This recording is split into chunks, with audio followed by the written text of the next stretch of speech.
do universo, mas quando veio à Terra, foi feito menor que os anjos, identificando-se conosco. E quando você vem e recebe Jesus Cristo como seu Salvador, você é restaurado, elevado acima dos anjos. Você se torna co-herdeiro com o Senhor Jesus Cristo. E você nunca entenderá plenamente o que significa receber Cristo, o que é a salvação completa, até que chegue ao céu. Mas ao olhar para o futuro desta geração, não vejo um quadro bonito. Na verdade, muitas das declarações feitas hoje são de profundo desespero e quase sem esperança. Recebi uma carta de um comentarista de rádio há algum tempo e ele disse: "Billy, eu ouço suas pregações e sabe, você é muito desanimador, dê-nos um pouco de esperança." Bem, sou um pouco como Jeremias. Minha esposa às vezes me chama de Jeremias, porque você sabe, Jeremias observou por 40 anos a deterioração de seu país. Ele viu sua nação ser capturada, viu a cidade de Jerusalém destruída, viveu tudo isso, e ele é chamado de o profeta chorão. E quando olho para a América esta noite, e quando olho para o mundo esta noite, para ser sincero, eu choro por ele, choro em minha alma e em meu coração, e eu clamo e digo: Deus, como escaparemos? E está avançando rapidamente sobre nós agora. Os acontecimentos estão se acelerando muito rápido. Vemos por todo o mundo muitas das antigas tradições e crenças das pessoas desmoronando e sendo abaladas.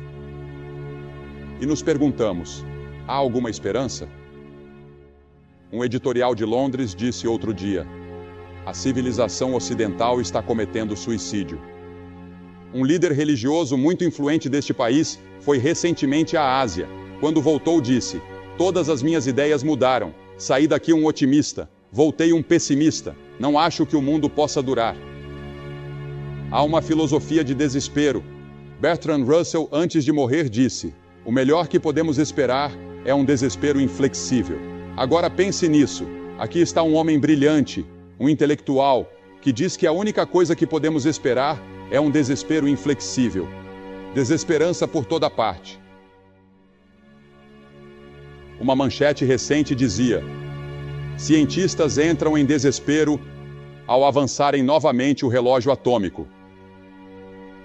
Agora, a Escritura diz em Efésios que naquele tempo estávamos sem Cristo, não tendo esperança e sem Deus no mundo. Sem Cristo eu não acho que teria esperança. Um dos senadores dos Estados Unidos me disse há algumas semanas, enquanto eu almoçava no refeitório do Senado com alguns amigos senadores. Ele me chamou até sua mesa e disse: Billy, você é um otimista ou um pessimista? Estamos tendo essa discussão aqui na mesa. Eu disse: sou um otimista. Ele perguntou: como pode ser otimista em um mundo como o que estamos vivendo agora? Aqui está um senador dos Estados Unidos dizendo isso. E ele já está no Senado há muito tempo. Eu disse: sou um otimista porque li a última página da Bíblia. Sei que tudo vai acabar bem. Deus tem um plano. Como escaparemos se negligenciarmos tão grande salvação? Olho para o cenário mundial hoje e não vejo muita esperança de paz duradoura. Olho para o cenário mundial hoje. Olho para os Estados Unidos e vejo corrupção por toda parte. Sempre que nomeiam uma comissão investigativa, eles descobrem um ninho de cobras. Governo local, governo federal, governo estadual, grandes negócios. Parece que em todas as áreas da vida temos corrupção, atalhos, trapaças e mentiras. Agora, isso não significa que somos piores do que qualquer outra geração, porque todas as gerações têm feito o mesmo. Todos pecaram. Somos todos pecadores. Enganoso é o coração, mais do que todas as coisas, e perverso. Quem o conhecerá? Isso sempre foi verdade. E minha razão para estar aqui pregando hoje não é tentar salvar este mundo perecível em que vivemos. Ele não será salvo. Veja, construímos nossa civilização sobre um alicerce rachado. O alicerce rachado do pecado, da iniquidade humana. E ele não será salvo por nenhuma ação das Nações Unidas. Somos chamados a fazer tudo o que pudermos pela paz mundial. Somos chamados a preservar ao máximo as melhores qualidades da vida. seja no Oriente ou no Ocidente. Somos chamados a tornar a vida o mais pacífica possível. Bem-aventurados os pacificadores. Mas no final das contas, não teremos sucesso total. Podemos conseguir por uma geração. Podemos remendar aqui e ali, consertar um pouco. Mas no fim, estamos caminhando para o juízo mundial, onde haverá tribulação, haverá um anticristo e haverá julgamento. Mas depois de tudo isso, quando a humanidade estiver diante do Armagedom e a raça humana estiver prestes a se autodestruir, o Senhor Jesus Cristo voltará. Desesperança? Sim, mas há esperança agora. O que as pessoas estão fazendo quando leem as manchetes e assistem às notícias? Vou te dizer o que estão fazendo, tentando escapar. Tentando escapar, como as pessoas escapam? Algumas escapam simplesmente sonhando acordadas, fingindo que nada vai acontecer. Outras escapam através de imaginações malignas, como nos dias de Noé. Satanás se transforma em anjo de luz e diz: saia, aproveite a vida, divirta-se e esqueça tudo isso. Há a fuga pelo prazer, uma fuga para a paixão, os apetites e os desejos. Um homem escreveu dizendo: vou afogar meus problemas no álcool, e milhões estão fazendo exatamente isso. Um empresário disse: vou aproveitar meu final de semana com minha secretária. O mundo está tão ruim, vou aproveitar enquanto posso. 1 em cada 2 casamentos está se desfazendo, a troca de esposas, todas essas coisas que estão acontecendo hoje, coisas inacreditáveis. Até quando? Até quando Deus permitirá que isso continue? Como escaparemos se negligenciarmos tão grande salvação? A Bíblia adverte sobre o engano dos prazeres. Coisas desse nível de seriedade. John Steinbeck escreveu uma carta para Adlai Stevenson certa vez, e aqui está um trecho dessa carta.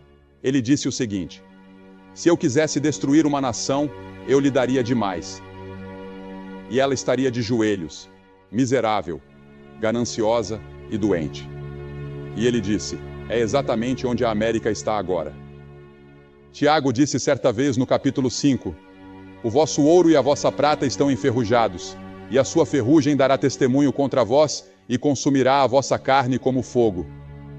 Entesourastes para os últimos dias, mas não podereis gastar. De que adianta o homem ganhar o mundo inteiro e perder a sua alma? E muitos de vocês estão se matando, lutando para conquistar apenas um pequeno pedaço deste mundo, e estão perdendo suas almas. Como escaparemos se negligenciarmos tão grande salvação? A esposa de um dos nossos senadores mais famosos foi citada na imprensa outro dia dizendo: querido Deus, para onde foi toda a felicidade? A verdadeira felicidade, a alegria e a paz parecem estar desaparecendo. As pessoas têm medo de andar nas ruas à noite nas cidades. Estupros, assaltos, crimes, assassinatos. Como escaparemos? A fuga final, é claro, é o suicídio. Houve um grande teólogo, um dos maiores teólogos que já tivemos, que foi presidente de um dos seminários mais prestigiados do país. Ele e sua esposa fizeram um pacto de suicídio e se mataram há cerca de 3 semanas. E as pessoas estão cometendo suicídio. Mas sabem o que Amós disse? Em Amós, no capítulo 9, está escrito: ainda que cavem até ao inferno, a minha mão os tirará de lá, e ainda que subam ao céu, dali os farei descer. Os suicídios entre os jovens com menos de 19 anos dobraram nos últimos 2 anos. Esse grupo que está sentado aqui, se vocês têm menos de 19 anos, saibam que os suicídios dobraram no último ano na América. E há outra forma de fuga, especialmente nos campi universitários hoje. A fuga pelo radicalismo. Juntar-se a uma causa radical. Vamos derrubar o governo. Outro dia vi na televisão um daqueles caras dos anos 1960 da Universidade da Califórnia, que fugiu para algum lugar na Argélia. Estavam entrevistando ele. Já tinha cortado o cabelo, raspado a barba Eu nem o reconheci. Sabia quem era pelo nome. Ele tinha 3 filhos. E sabe o que ele disse? Se eu pudesse voltar para a América, eu me encaixaria no sistema, porque já viajei o suficiente pelo mundo para saber que o sistema americano é o melhor sistema do mundo.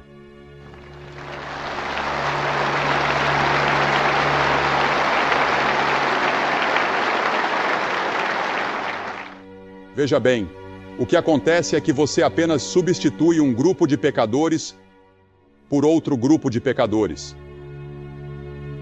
Você nunca encontrará alguém que seja 100% puro e totalmente honesto. Só houve um homem que viveu assim, e esse foi Jesus. Mas o que as pessoas buscam hoje? O homem perfeito, o político perfeito, o empresário perfeito, o líder sindical perfeito. Mas você não vai encontrar. Então, temos que lidar com a sociedade como ela é. Agora, deixe-me dizer uma coisa. Há milhares de políticos honestos, tão honestos quanto podem ser, tão honestos quanto os pregadores. Porque a Bíblia ensina que todos nós pecamos e estamos destituídos da glória de Deus. Conheço alguns dos melhores homens que já tivemos em Washington e nas capitais estaduais. Mas Sir Winston Churchill disse certa vez: nossos problemas estão além de nós. Não há saída.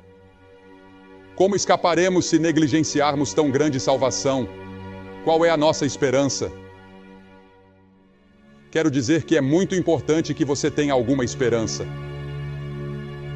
Porque veja bem, além dos problemas do mundo que mencionei, você tem os seus próprios problemas pessoais. Você tem suas próprias pressões, seu próprio inferno particular no qual está vivendo agora. E você está procurando uma saída, uma forma de escapar. Como vou sair desse peso que estou carregando? Talvez você esteja falhando na universidade. Talvez seja um relacionamento amoroso quebrado. Pode ser outra coisa. Pressão dos pais. Seja o que for, talvez seus pais tenham se separado. E isso tenha te destruído por dentro. Você sente a pressão, quer fugir, quer se esconder, quer escapar. Você já tentou as drogas, já tentou o álcool e nada disso funcionou. Bem, é muito importante que você tenha esperança. Se você perder a esperança, está acabado. Jovem ou idoso, o que o oxigênio é para os pulmões, a esperança é para o sentido da vida humana. E eu acredito que o destino da humanidade depende de sua reserva de esperança. Outro dia, um famoso cardiologista foi entrevistado e disse: a esperança é o remédio que mais uso. Quando um homem sofre um ataque cardíaco, eu tento lhe dar esperança imediatamente. Um renomado professor de medicina disse: a esperança é como um remédio. Como escaparemos? A revista Reader's Digest recentemente afirmou que para ser feliz, uma pessoa precisa de alguém para amar, algo para fazer e algo pelo que esperar. Qual é a sua esperança? No que você deposita a sua esperança? No governo? No sistema educacional?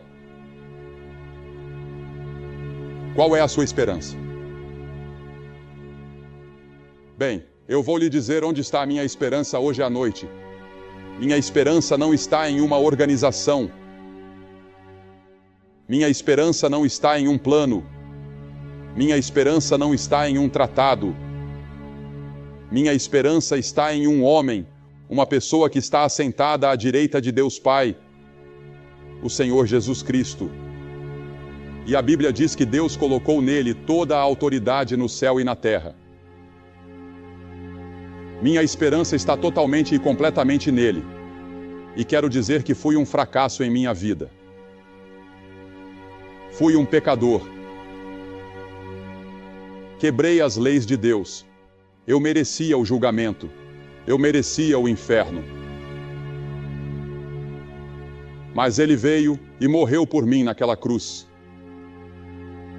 E porque ele veio e morreu naquela cruz, eu fui salvo.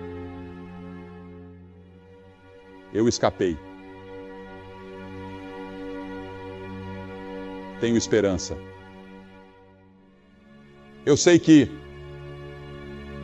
eu estarei indo para o céu. E tenho a presença de Deus comigo aqui e agora para me ajudar nesta vida presente. Você tem essa esperança? A Bíblia fala sobre a esperança da ressurreição.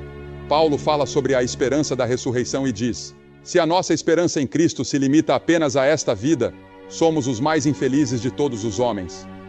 Você se considera cristão? Você diz: sim, quando eu era menino ou menina, recebi Cristo como Salvador. Mas foi só até aí?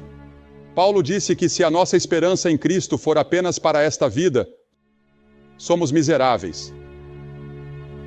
Mas ele também disse que há uma cidade além deste mundo.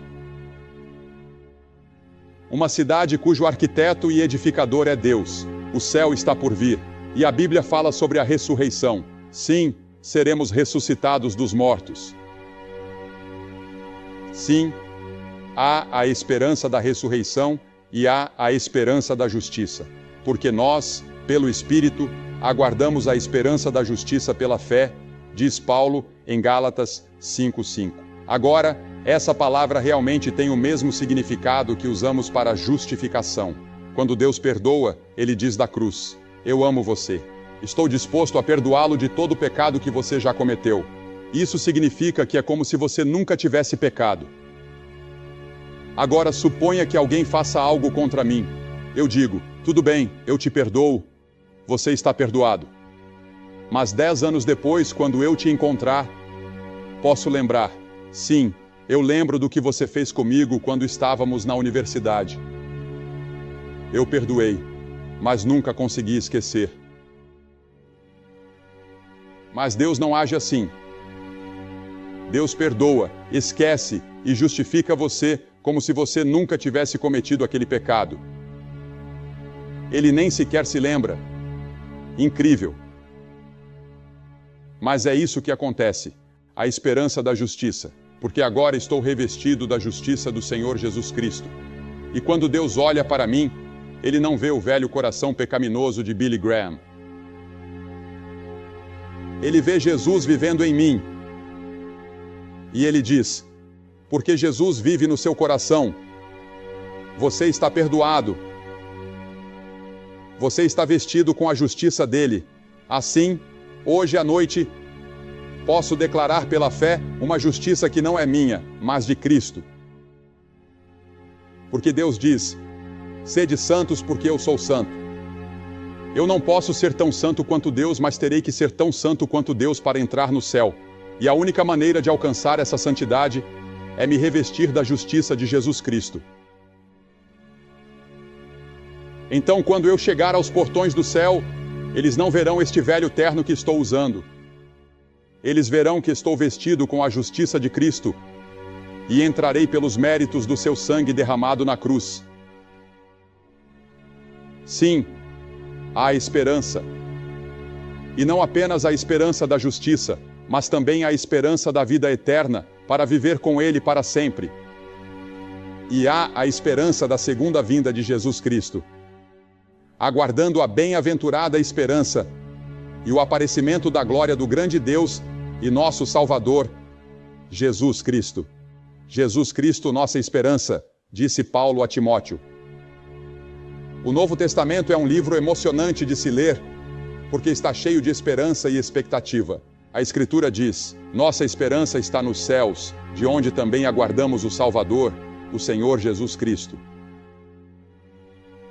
E também diz: e ouve grandes vozes no céu, dizendo: os reinos deste mundo vieram a ser de nosso Senhor e do seu Cristo, e ele reinará para todo o sempre. Essa é a mesma esperança, a mesma imagem de dois apaixonados separados por um tempo, esperando ansiosamente o reencontro. Todas as dores da história acabarão no encontro dos apaixonados.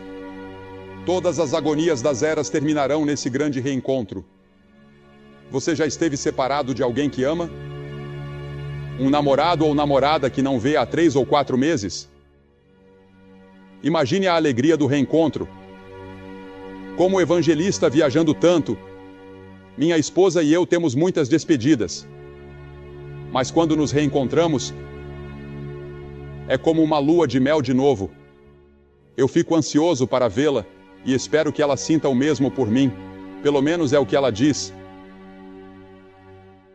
E assim será naquele dia glorioso quando Cristo voltar e formos arrebatados para encontrá-lo nos ares. Será como dois apaixonados se reencontrando. Que esperança maravilhosa temos! Agora imagine se não tivéssemos a Bíblia. E se não houvesse salvação, nem cruz, nem sepulcro vazio? E se tudo o que tivéssemos fosse um conselho, faça o seu melhor, tente consertar as coisas, lute sozinho? Mas não, temos esperança. Há um plano neste livro, um plano de redenção. Deus tem um plano para o futuro. E esse plano inclui você. Deus se importa com você. Mas como escaparemos se negligenciarmos essa salvação? Se negligenciarmos Jesus Cristo? Veja que o texto fala em negligenciar. Talvez você não rejeite Cristo diretamente, mas simplesmente o negligencie. Você pode até ser membro de uma igreja, mas no fundo, seu relacionamento com Cristo não é prioridade. Cristo exige o primeiro lugar. Ele quer ser o Senhor e Mestre de toda a sua vida. Hoje eu te convido, marche para Cristo. Centenas de jovens fizeram hoje uma marcha do amor, uma marcha por amor, e vieram até este estádio. Agora eu te convido a marchar para Cristo, a vir para debaixo da sua bandeira e dizer: quero que Ele perdoe os meus pecados. Quero ter a certeza de que estou indo para o céu. Quero escapar do julgamento que está por vir. Quero ter poder nesta vida presente para enfrentar as dificuldades. Isso não significa que você não terá problemas, desafios ou tempos difíceis, mas significa que Ele te dará paz e alegria em meio a tudo isso. Essa é a verdadeira fuga. Não é fugir para um lugar distante, mas se aprofundar na palavra de Deus e ter um relacionamento pessoal com Cristo todos os dias. Agora eu te convido, levante-se do seu lugar e venha até aqui, diante desta plataforma, dizendo: hoje quero perdão, quero uma nova vida. Eu quero saber que vou ressuscitar dos mortos. Eu quero saber que vou para o céu. Vou pedir que vocês se levantem e venham e fiquem em pé na frente da plataforma. E depois que todos vocês vierem, vou dizer uma palavra para vocês e fazer uma oração com vocês. E então nós vamos dar a vocês alguma literatura e vocês podem voltar e se juntar aos seus amigos. Isso é tudo o que vocês têm que fazer. Um simples ato de fé dizendo esta noite: eu quero Cristo. Levantem-se e venham rapidamente, homens, mulheres, jovens. Nós vamos esperar por vocês agora mesmo. Rápido, venham!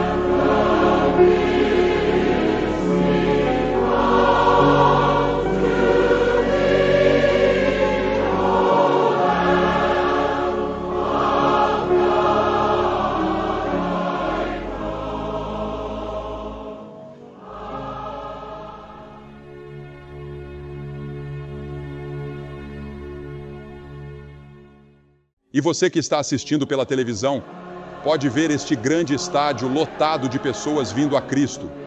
Aqui em Albuquerque, temos visto a maior resposta ao Evangelho de qualquer cidade americana que já visitamos. Centenas e milhares de pessoas disseram sim a Cristo nesta semana. E você pode fazer o mesmo agora, onde quer que esteja. Apenas incline sua cabeça e diga: Senhor Jesus Cristo, entre no meu coração. E Ele fará isso. Espero que você tome essa decisão hoje e vá à igreja no próximo domingo. Que Deus te abençoe. É resposta de uma fé viva, de um coração que toma decisões que rompem correntes e mudam destinos. Não estou falando de fórmulas mágicas ou receitas de prosperidade. Estou falando das verdades eternas que Jesus ensinou, que os apóstolos viveram e que gerações de servos fiéis experimentaram ao longo dos séculos. Há algo profundamente errado quando cristãos vivem vidas mediocres, sem poder, sem manifestação da glória de Deus. Há algo que não está certo quando filhos do rei vivem como órfãos, quando herdeiros da promessa vivem na pobreza espiritual, quando aqueles que carregam o nome de Cristo vivem derrotados pelas mesmas circunstâncias que deveriam dominar em nome de Jesus. O problema não é Deus. O problema não são as circunstâncias. O problema são as decisões que não tomamos. Neste exato momento, enquanto você lê estas palavras, há milagres aguardando para serem liberados em sua vida. Há portas sobrenaturais esperando para serem abertas. Há cadeias invisíveis que podem ser quebradas hoje mesmo. Mas tudo depende de 3 decisões que você precisa tomar. Não amanhã, não na próxima semana, não quando se sentir mais preparado. Hoje, agora. Neste momento em que o Espírito Santo está movendo seu coração. A primeira decisão que separa os que vivem o impossível daqueles que permanecem no ordinário é a rendição total a Cristo. Esta não é uma decisão superficial, não é uma oração decorada, não é um momento emocional em um culto. É a decisão mais radical que um ser humano pode tomar. Entregar completamente o controle da sua vida ao Senhor Jesus Cristo. Muitos querem milagres, mas não querem abrir mão do controle. Querem respostas, mas não querem dobrar o joelho para dizer como Jesus disse no Getsêmani: Senhor, não seja feita a minha vontade, mas a tua. Lucas 22:42. Foi essa oração que abriu o caminho para a maior vitória da história da humanidade. Foi essa rendição que tornou possível a nossa salvação.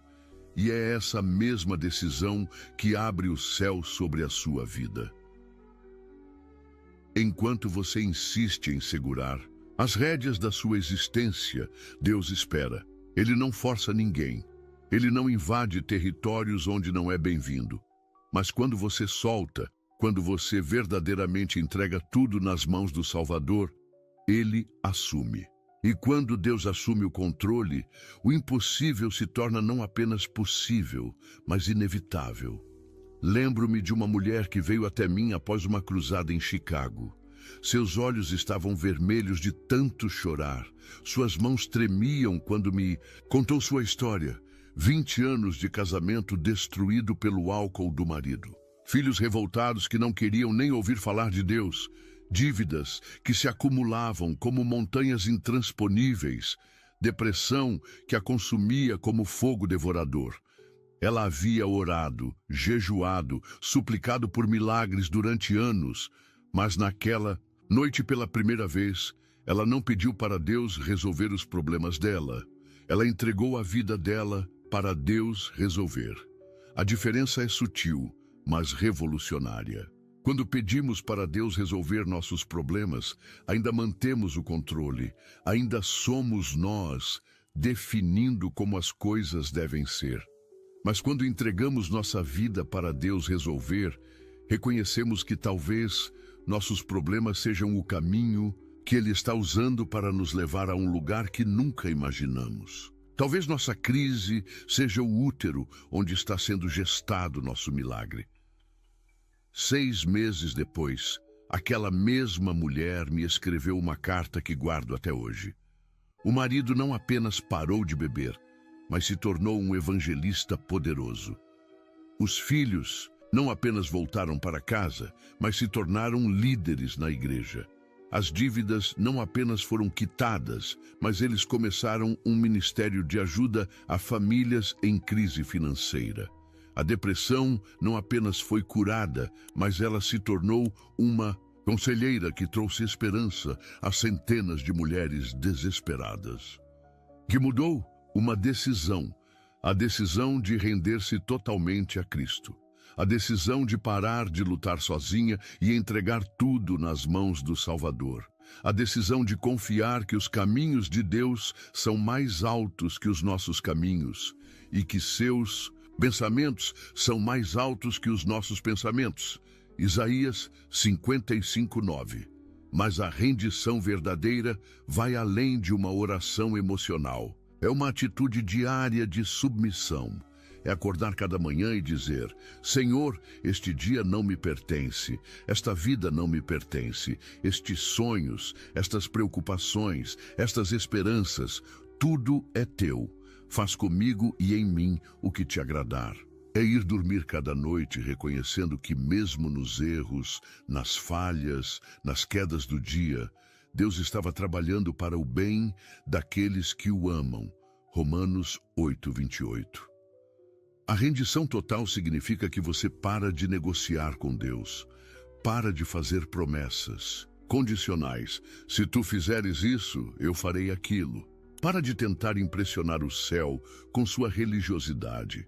Para de fingir que tem tudo sob controle e simplesmente se entrega, como uma criança que salta nos braços do pai sem medo de cair, porque confia completamente no amor e na força daquele que a receberá. Há pessoas que passam a vida inteira orando e nunca experimentam o poder de Deus porque nunca realmente se renderam. Ainda estão tentando ser copilotos da própria vida. Ainda estão sussurrando no ouvido de Deus o que Ele deveria fazer, como deveria fazer, quando deveria fazer. Mas Deus não precisa de consultores. Ele precisa de servos. Ele não está procurando sócios. Ele está procurando filhos que confiem completamente no Pai. Jesus disse: se alguém quer vir após mim, negue-se a si mesmo, tome a sua cruz e siga-me. Mateus 16:24. Negar-se a si mesmo não significa odiar-se ou desprezar-se. Significa renunciar ao direito de determinar o rumo da própria vida. Significa reconhecer que há alguém infinitamente mais sábio, mais amoroso, mais poderoso que você, e que esse alguém tem planos para a sua vida que são melhores do que qualquer coisa que você poderia imaginar. Tomar a cruz não significa procurar sofrimento ou aceitar passivamente qualquer coisa ruim que aconteça. Significa estar disposto a pagar qualquer preço para seguir a Cristo. Significa valorizar mais a vontade de Deus do que o próprio conforto. Significa estar disposto a ser mal compreendido, rejeitado, perseguido, se for necessário, para permanecer fiel ao chamado do Senhor. E seguir a Cristo não significa apenas ir à igreja ou ler a Bíblia. Significa caminhar na mesma direção que Ele caminha, amar o que Ele ama, odiar o que Ele odeia, valorizar o que Ele valoriza. Significa que sua vida se torna um eco da vida de Jesus, um reflexo do caráter de Cristo, uma carta viva que outros podem ler e encontrar esperança. Mas mesmo quando você toma essa primeira decisão de se render totalmente a Cristo, há um segundo obstáculo que pode impedir o fluir do poder sobrenatural de Deus em sua vida. E esse obstáculo tem nome: pecado escondido. A segunda decisão que abre as comportas do impossível é abandonar o pecado escondido. Durante anos de ministério, preguei essa mensagem em tendas improvisadas, em estádios gigantescos, em lugares onde multidões se apertavam para ouvir a palavra de Deus, e sempre repetia a mesma verdade que continua ecoando no meu coração. O pecado escondido é uma muralha entre você e o impossível de Deus. Há milagres presos por cadeados que só se abrem quando você decide confessar, pedir perdão e fechar definitivamente a porta para aquilo que o prende. Não adianta orar bonito e continuar alimentando o erro. Não adianta levantar as mãos na igreja no domingo e baixar a guarda na segunda-feira. Não adianta cantar hinos de vitória enquanto carrega derrotas secretas no coração. O rei Davi entendeu essa verdade da maneira mais dolorosa possível. Depois de pecar com Batseba, e mandar matar Urias. Ele tentou esconder, disfarçar, fingir que nada havia acontecido. Mas o peso do pecado encoberto estava destruindo sua vida por dentro. Ele mesmo descreveu: enquanto calei os meus pecados, envelheceram os meus ossos pelo meu bramido durante todo o dia. Porque de dia e de noite a tua mão pesava sobre mim. O meu vigor se tornou em sequidão de estio. Salmos 32, 3, 4. Você percebe o que acontece quando tentamos esconder pecado? Nossos ossos envelhecem prematuramente. Nosso vigor se torna em sequidão. A mão de Deus pesa sobre nós, não para nos destruir, mas para nos levar ao arrependimento. O desconforto que você sente não é Deus rejeitando você. É Deus chamando você de volta para casa. Mas quando Davi finalmente confessou: pequei contra o Senhor, tudo mudou. Natã disse imediatamente: o Senhor perdoou o teu pecado. 2 Samuel 12, 13. E Davi experimentou a libertação que descreveu no Salmo 32, 1-2. Bem-aventurado aquele cuja transgressão é perdoada e cujo pecado é coberto. Bem-aventurado o homem a quem o Senhor não imputa maldade e em cujo espírito não há engano. O pecado escondido funciona como um curto-circuito espiritual. Interrompe o fluxo de poder entre o céu e a terra. Cria uma estática que impede você de ouvir claramente a voz de Deus.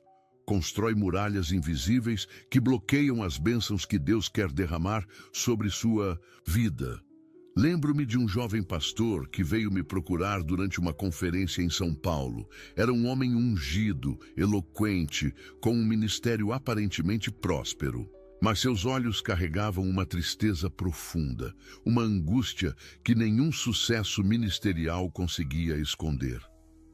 Depois de muito hesitar, ele me contou que há 5 anos mantinha um relacionamento íntimo com uma mulher casada da congregação. Ninguém sabia. Eles eram extremamente cuidadosos. Mas o peso da hipocrisia estava matando sua alma por dentro. Pastor Billy, ele me disse com lágrimas rolando pelo rosto: eu oro por milagres e nada acontece. Eu imponho as mãos sobre os enfermos e eles não são curados. Eu prego sobre santidade, sabendo que sou um hipócrita. Eu estou perdendo a unção, perdendo a presença de Deus e sei exatamente por quê. Naquele dia, nós oramos juntos. E ele tomou a decisão mais difícil de sua vida: confessar publicamente seu pecado, pedir perdão à igreja, terminar o relacionamento ilícito e submeter-se à disciplina e restauração. Foi doloroso, foi humilhante. Ele perdeu o púlpito temporariamente, perdeu a confiança de muitos, passou por um vale de lágrimas que durou meses. Mas 2 anos depois, ele me escreveu uma carta que ainda me emociona quando lembro. Deus havia restaurado completamente sua vida e ministério. Ele estava casado com uma mulher temente ao Senhor. Seu ministério estava mais ungido do que nunca. Os milagres haviam voltado a acontecer. A presença de Deus estava manifesta em cada culto. E ele se tornou um poderoso pregador sobre santidade e integridade, porque agora falava não apenas da teoria, mas da experiência de quem foi quebrantado e restaurado. O pecado escondido não é apenas uma questão moral, é uma questão de poder espiritual. Isaías 59:2 diz claramente: mas as vossas iniquidades fazem separação entre vós e o vosso Deus, e os vossos pecados encobrem o seu rosto de vós para que não vos ouça. Quando há pecado não confessado, não abandonado, a comunicação com Deus fica prejudicada. As orações não têm poder. A autoridade espiritual se esvai. Mas escute esta boa notícia. Se confessarmos os nossos pecados, Ele é fiel e justo para nos perdoar os pecados e nos purificar de toda injustiça. 1 João 1:9. O sangue de Jesus é suficiente para limpar qualquer mancha, qualquer sujeira, qualquer pecado. Não importa há quanto tempo você está carregando essa culpa. Não importa quantas vezes você já cometeu o mesmo erro. Não importa quão terrível você acha que é seu pecado. O poder purificador do sangue de Cristo é maior que qualquer transgressão humana.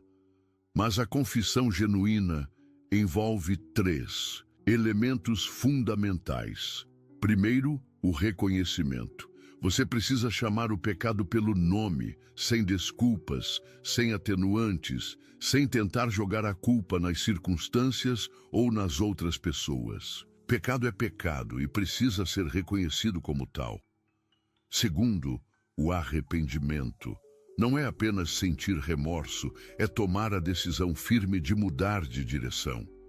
Arrependimento bíblico é metanoia, mudança de mente que resulta em mudança de atitude e comportamento. É dizer com o coração, não apenas com os lábios: Senhor, eu me arrependo. Eu não quero mais viver assim. Eu escolho teus caminhos ao invés dos meus. Terceiro, a renúncia. Você precisa fechar definitivamente a porta para aquele pecado. Cortar os cordões umbilicais que o ligam à transgressão. Eliminar as oportunidades, mudar os hábitos, afastar-se das influências que o levam à queda. Não basta pedir perdão. Se você não está disposto a mudar radicalmente sua postura diante daquele pecado. Alguns pecados são mais fáceis de abandonar que outros, mas todos podem ser vencidos através do poder do Espírito Santo. Romanos 8,13 nos ensina: porque se viverdes segundo a carne, certamente morrereis, mas se pelo Espírito mortificardes as obras do corpo, vivereis. A vitória sobre o pecado não vem pelo esforço próprio, mas pela dependência total do Espírito Santo. Há pecados que são óbvios: mentira, adultério, roubo, violência. Mas há outros que são sutis e talvez mais perigosos porque passam despercebidos. Orgulho, inveja, amargura, falta de perdão, egoísmo, materialismo. Todos são muralhas entre você e o poder de Deus. A amargura, por exemplo, é um dos pecados mais destruidores que conheço.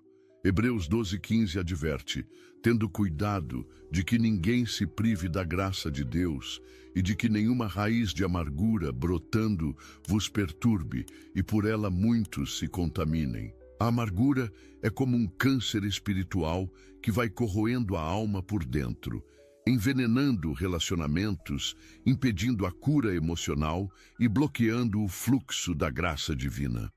Conheci uma senhora que há 15 anos não falava com a filha por causa de uma briga familiar. Ela orava diariamente por milagres, participava de todos os cultos, dizimava fielmente, mas vivia uma vida amarga e sem poder espiritual. Quando finalmente ela decidiu perdoar e procurar a filha para pedir perdão, foi como se uma represa espiritual tivesse se rompido.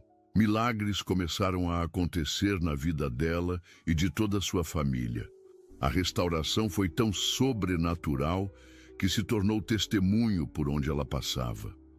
O perdão não é sentimento, é decisão. Você perdoa não porque sente vontade, mas porque escolhe obedecer ao comando de Cristo. Perdoai as nossas dívidas, assim como nós perdoamos aos nossos devedores. Mateus 6,12. E quando você perdoa, libera não apenas a pessoa que o ofendeu, mas principalmente a si mesmo das correntes da amargura. A falta de perdão é como beber veneno esperando que a outra pessoa morra. Você se machuca mantendo rancor, ódio, desejo de vingança. E enquanto você alimenta esses sentimentos, está criando obstáculos para o mover de Deus em sua vida. Jesus foi claro: e quando estiverdes orando, perdoai, se tendes alguma coisa contra alguém, para que também vosso Pai, que está nos céus, vos perdoe as vossas ofensas. Marcos 11, 25. Mas abandono do pecado escondido também envolve quebrar vícios que escravizam. Há pessoas presas ao álcool, às drogas, à pornografia, ao jogo, a relacionamentos tóxicos, a padrões de pensamento destrutivos. Esses vícios funcionam como correntes invisíveis que impedem a manifestação plena do poder de Deus. A libertação de vícios requer uma estratégia espiritual completa. Primeiro, reconhecer que você não tem poder próprio para se libertar. Sem mim, nada podeis fazer, disse Jesus. João 15, 5. Segundo, buscar ajuda de Deus através da oração e jejum, da igreja através de discipulado e acompanhamento e, quando necessário, de profissionais qualificados. Terceiro, substituir os hábitos ruins por hábitos santos, ao invés de simplesmente tirar o mal, encher o espaço com o bem. Lembro-me de um empresário bem-sucedido que era viciado em pornografia há mais de 20 anos. Ele havia tentado parar centenas de vezes, mas sempre recaía. Sentia-se derrotado, condenado, indigno de receber qualquer coisa de Deus. Quando finalmente decidiu buscar ajuda, começou um processo intenso de transformação que incluía oração diária, jejum semanal, discipulado individual, grupo de apoio e mudanças práticas radicais em sua rotina. O processo de libertação levou meses e houve quedas no caminho. Mas a cada recaída, ao invés de desistir, ele se levantava com mais determinação, até que um dia, pela graça de Deus e pelo poder do Espírito Santo, as correntes se quebraram definitivamente.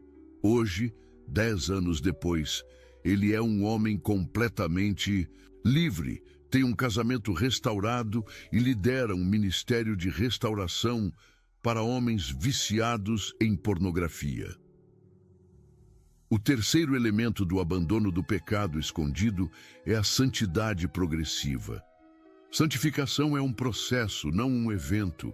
É a obra contínua do Espírito Santo, nos conformando à imagem de Cristo. Romanos 8, 29. Não significa perfeição instantânea, mas significa crescimento constante em santidade.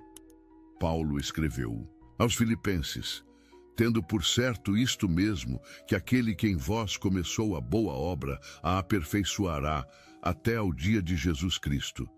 Filipenses 1, 6.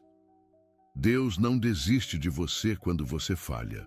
Ele continua trabalhando, moldando, transformando, até que Cristo seja formado em você.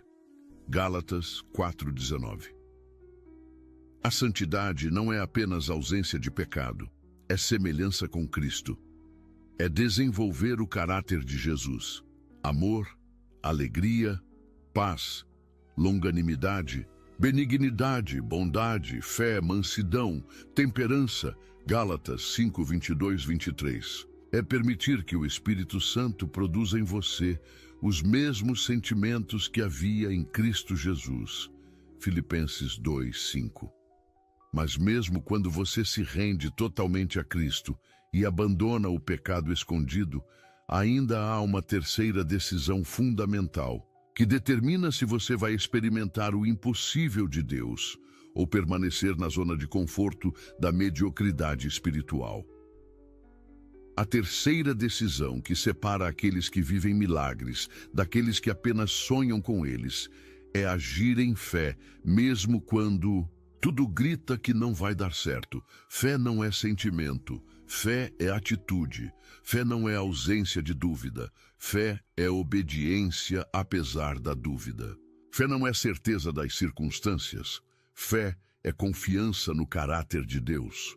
Hebreus 11, 6 declara categoricamente: ora, sem fé é impossível agradar-lhe, porque é necessário que aquele que se aproxima de Deus creia que ele existe e que é galardoador dos que o buscam.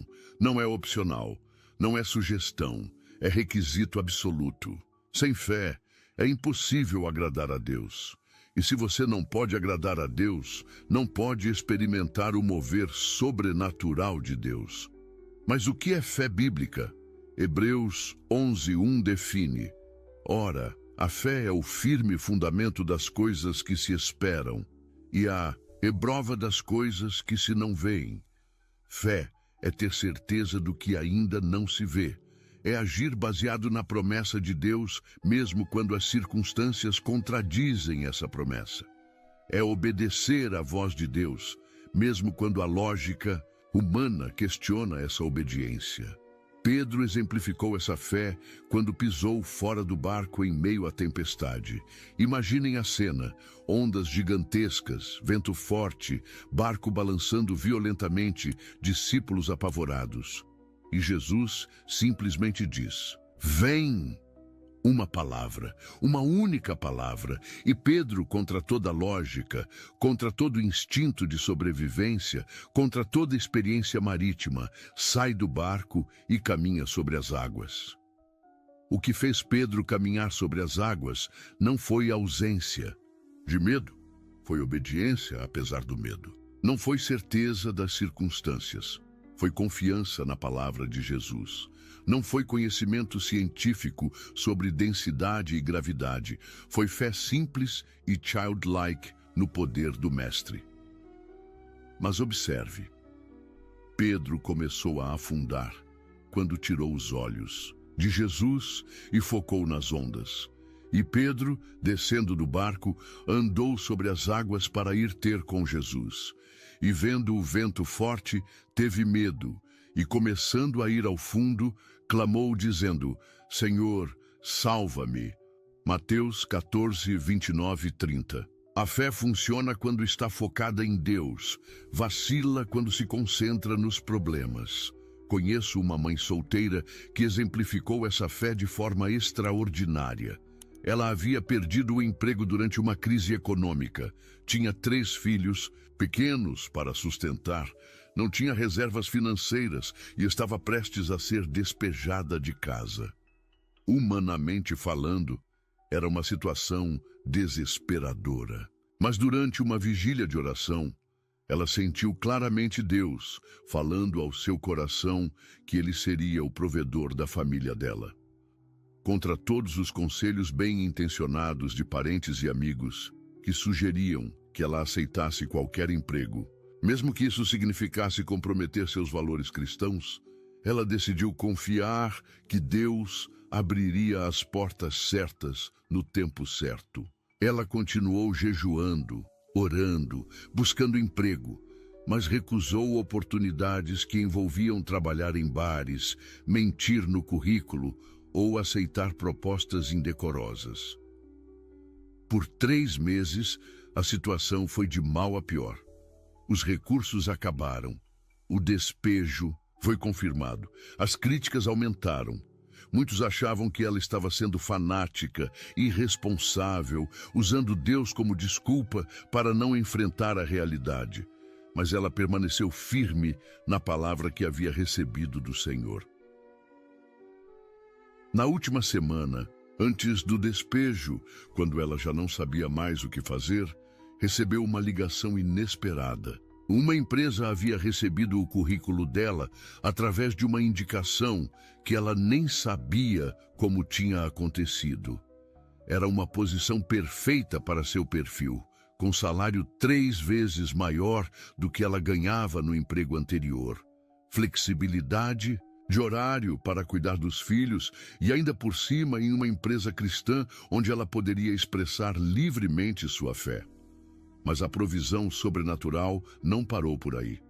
O dono da casa onde ela morava, que havia sido inflexível quanto ao despejo, mudou de ideia no último dia e ofereceu um plano de pagamento que ela conseguiu cumprir. Uma igreja da cidade, sem que ela pedisse, decidiu ajudar com material escolar para os filhos. E uma série de outras bênçãos se sucederam como uma avalanche de favor divino. O que fez a diferença? Fé em ação. ela não apenas creu, ela agiu baseada na sua crença. Ela não apenas orou, ela tomou decisões baseadas na resposta que esperava receber. Ela não apenas esperou, ela se preparou para o milagre que Deus prometera fazer. Fé em ação. É Noé construindo uma arca quando nunca havia chovido. É Abraão deixando Arã sem saber para onde ia. É Moisés estendendo a vara sobre o Mar Vermelho quando não havia nenhum sinal de que as águas se abririam. É Josué marchando ao redor de Jericó quando era muito mais lógico usar catapultas e arietes. É a mulher com fluxo de sangue rasgando a multidão para tocar na orla do manto de Jesus quando a lei a proibia de estar ali. Essa mulher é um dos exemplos mais poderosos de fé em ação que encontramos nas Escrituras. Marcos 5, 25, 34 conta sua história. Ela havia sofrido com hemorragia durante 12 anos. Havia consultado muitos médicos, gastado tudo que tinha em tratamentos, mas ao invés de melhorar, estava piorando. Além do sofrimento físico, ela era considerada impura pela lei judaica, o que significava isolamento social e religioso. Quando soube que Jesus estava passando pela cidade, algo se acendeu em seu coração. Não era apenas esperança, era fé. Uma fé tão concreta que ela disse para si mesma: se tão somente tocar nas suas vestes, sararei. Marcos 5, 28. Percebam, ela não disse, talvez eu sare, ou quem sabe Deus me cure. Ela disse com absoluta convicção, sararei. Mas observe a fé em ação. Ela não ficou em casa orando para que Jesus passasse pela porta dela. Ela não mandou um recado pedindo para Jesus ir visitá-la. Ela saiu de casa, enfrentou a multidão, arriscou ser reconhecida e humilhada publicamente por estar quebrando a lei ritual. Forçou o caminho através de uma multidão compacta, estendeu a mão e tocou na orla do manto de Jesus. E no exato momento em que ela tocou, Marcos 5:29 registra: e logo se lhe secou a fonte do seu sangue, e sentiu no seu corpo estar já curada daquela enfermidade. 12 anos de sofrimento foram curados em 1 segundo. Não foi um processo gradual, não foi uma melhora progressiva. Foi uma cura instantânea e completa. Mas Jesus não ficou satisfeito apenas com a cura física.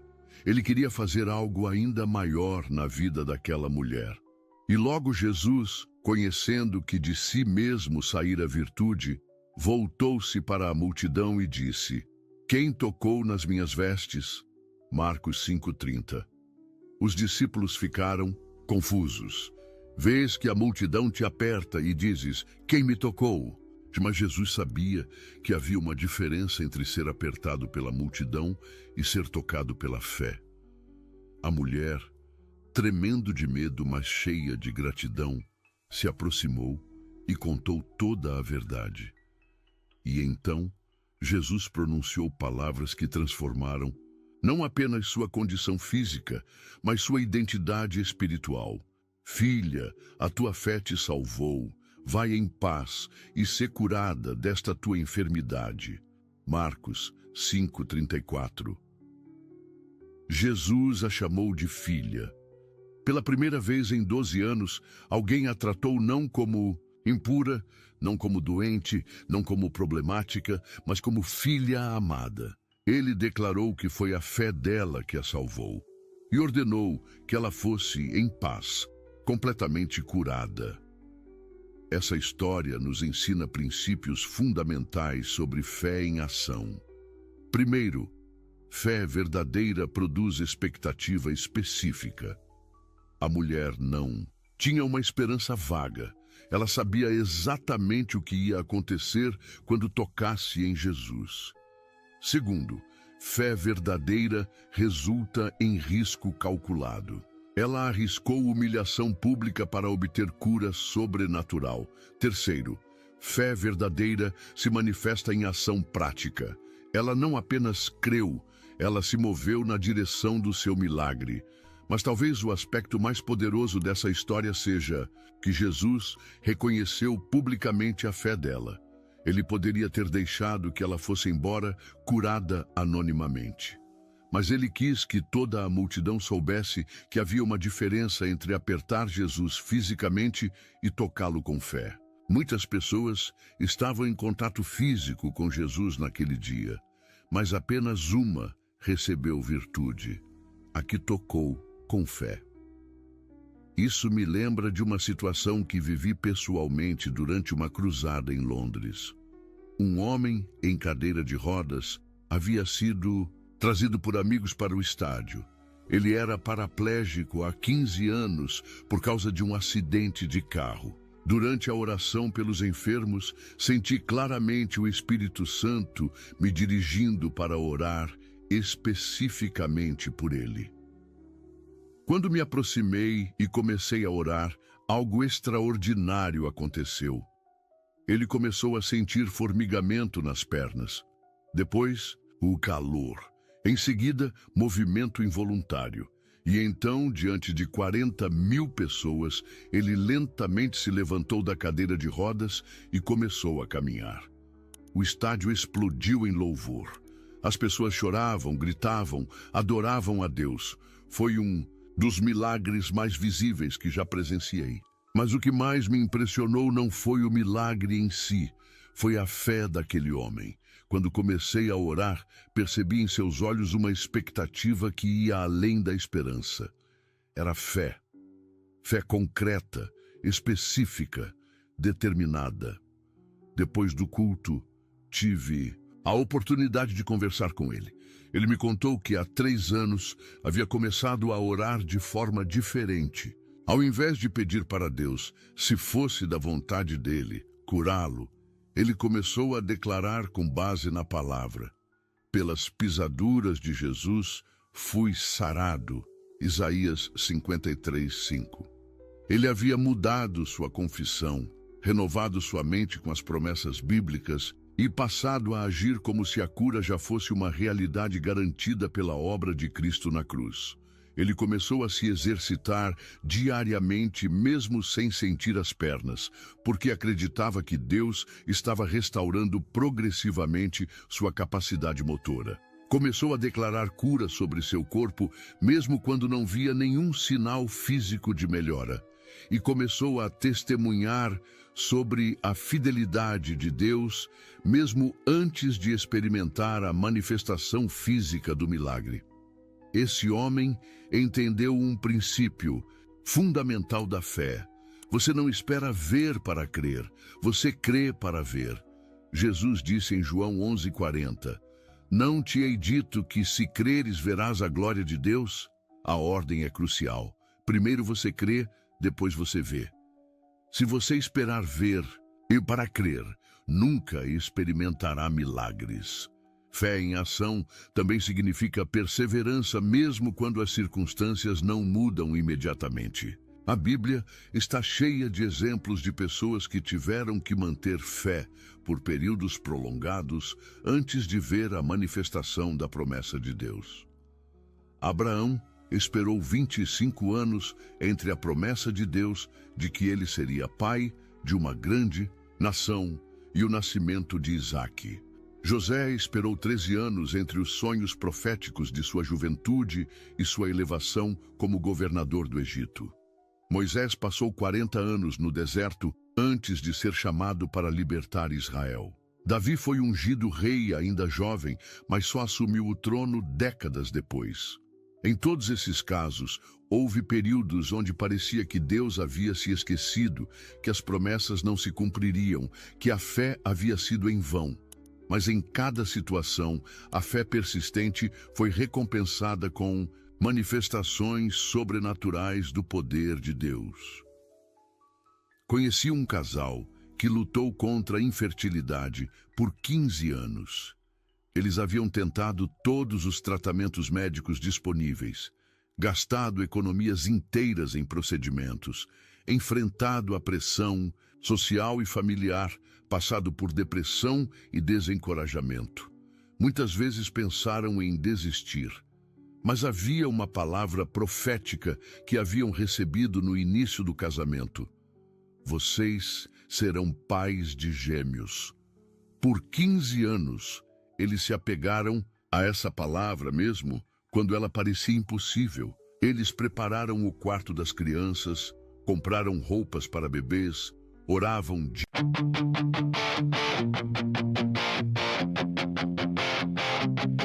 I hit the ground, but not the end. Dust on my shoes, I stand again. They drew the rules, I crossed the lines. Every scar just proves I tried. They said slow down.